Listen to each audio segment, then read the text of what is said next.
So, I covered this game a little while ago. I think number 151 of my game showcases, the Good Games series, and I was blown away for a couple of reasons. First of all, because this was actually quite an amazing game. It's an SCP game. If you don't know what SCP is, there's a link in the description that'll take you hopefully to a useful explanation of it.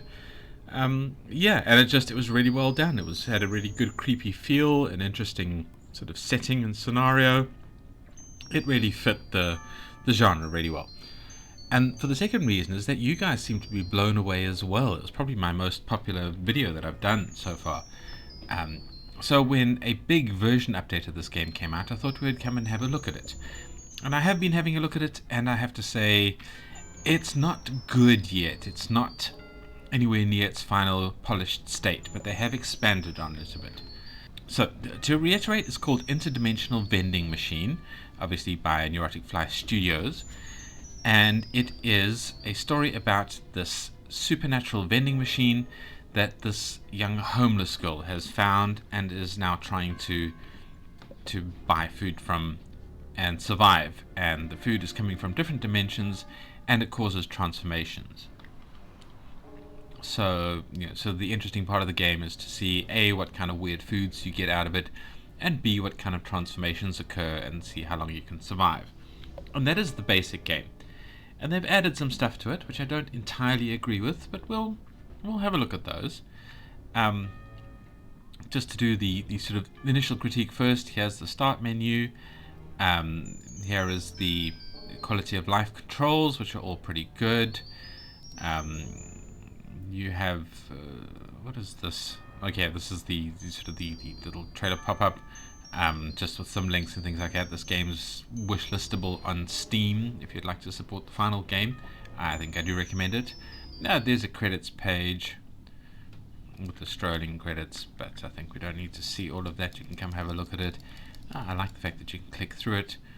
It's a Godot game, as you saw from the intro. It's pretty good. It's pretty good. So let us jump into a new game, and we'll see if we can spot some of the things that have changed. Yep, let's start a new game. We don't need to keep any of the previous thing. We can watch the intro. Here is poor homeless girl looking at people eating in a restaurant. Unfortunately, she cannot afford any of the food. She is forced to return to the streets in her barefoot, cold, starving state. We're somewhere in Japan, as you can see from the signage.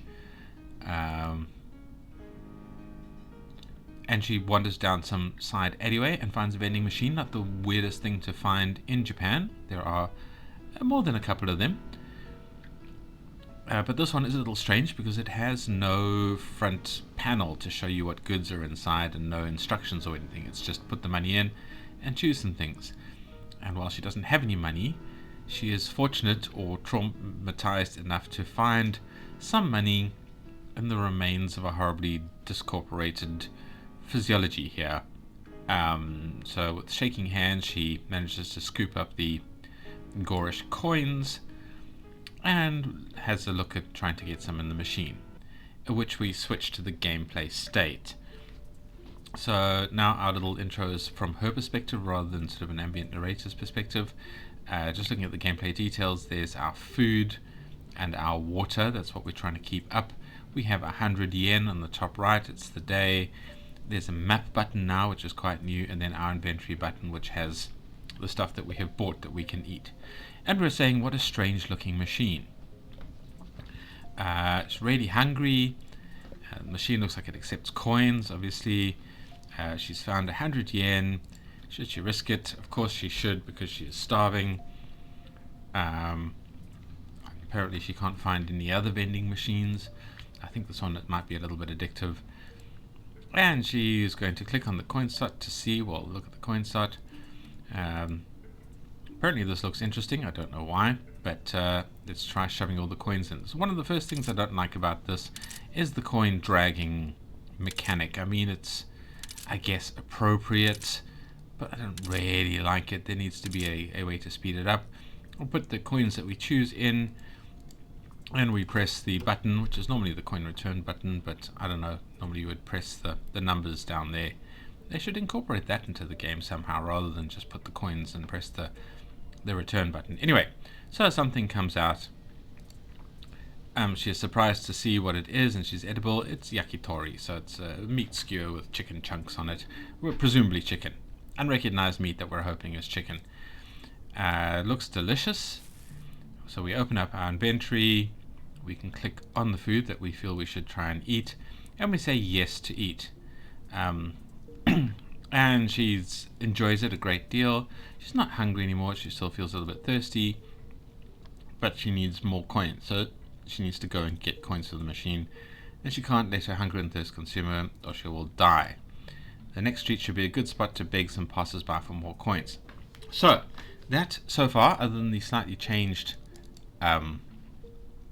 intro, I'm interested. There's like a little button or something there that might be a mechanic for the future. I don't know, but so we have now the new button. So like I said, that has been the same up to from the previous version of the game. Now we can look at the menu for the section of town that we're in, and we have different locations we can go to and beg in. And there's one other thing in those locations that we'll have a look at in a moment. But let's just go to the busy street. Yeah, there's our machine that we buy from. We have empty street, dark street, the mall entrance, the main street, the nightclub, and the busy street.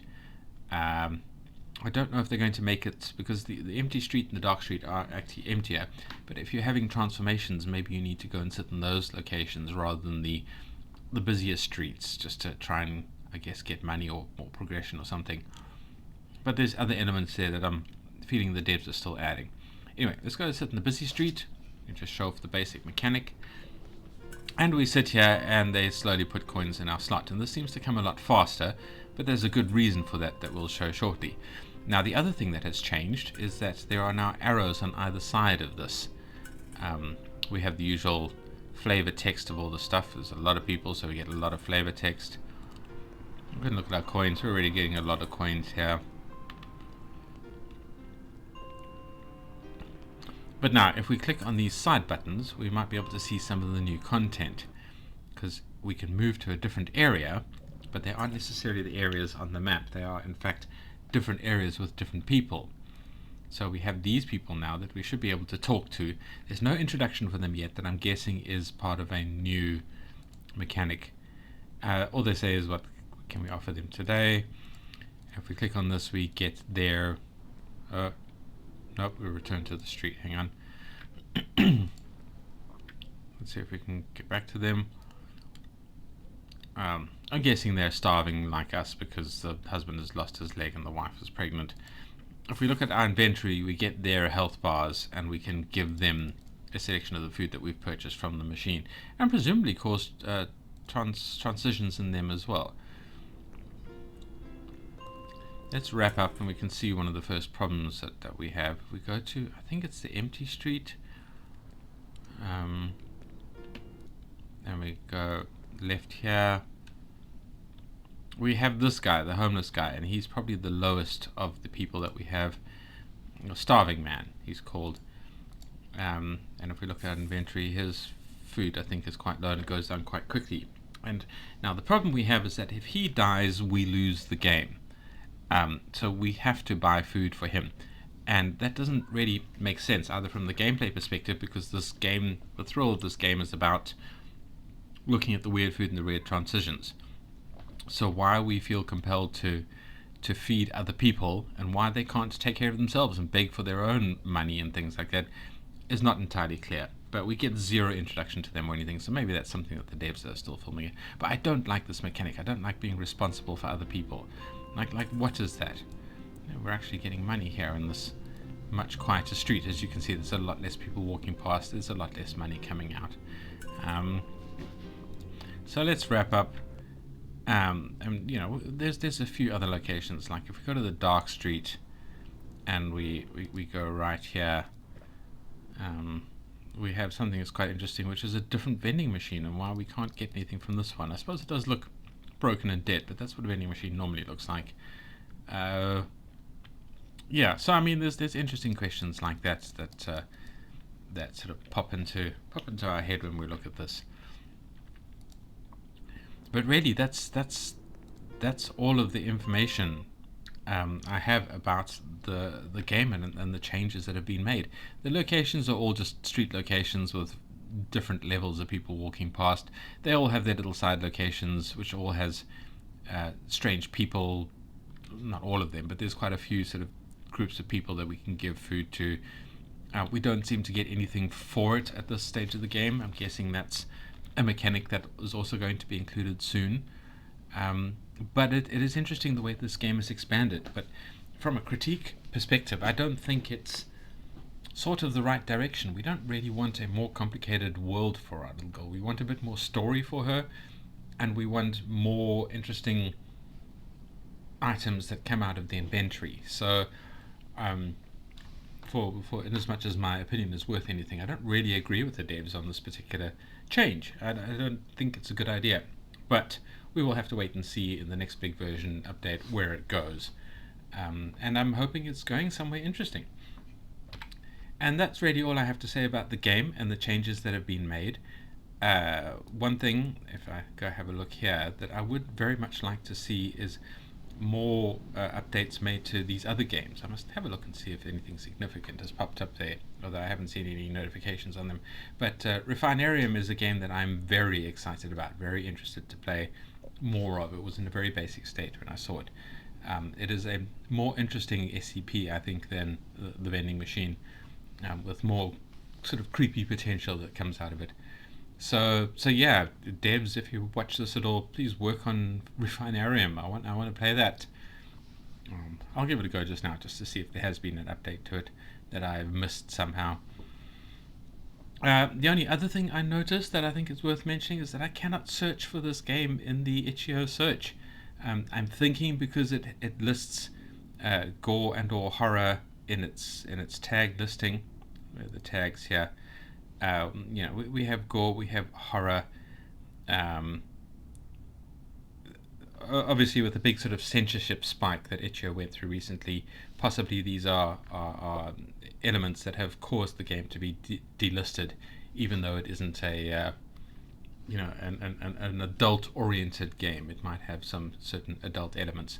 So yeah, possibly it has been unlisted from the search, which is very sad. But I know itch.io is working hard on trying to correct from that disaster, thanks to the so-called activists that have been pressuring sites like these to ostensibly delist stuff that is for sort of feminism and for women's safety. That would be a good cause, but their aggressive shotgun approach has been damaging a lot of other factors, and the collective group in question's associations with certain other groups does cast doubt on their feminist standing and rather more about their sort of Christo-fascist intentions. At least that's where suspicions have come from.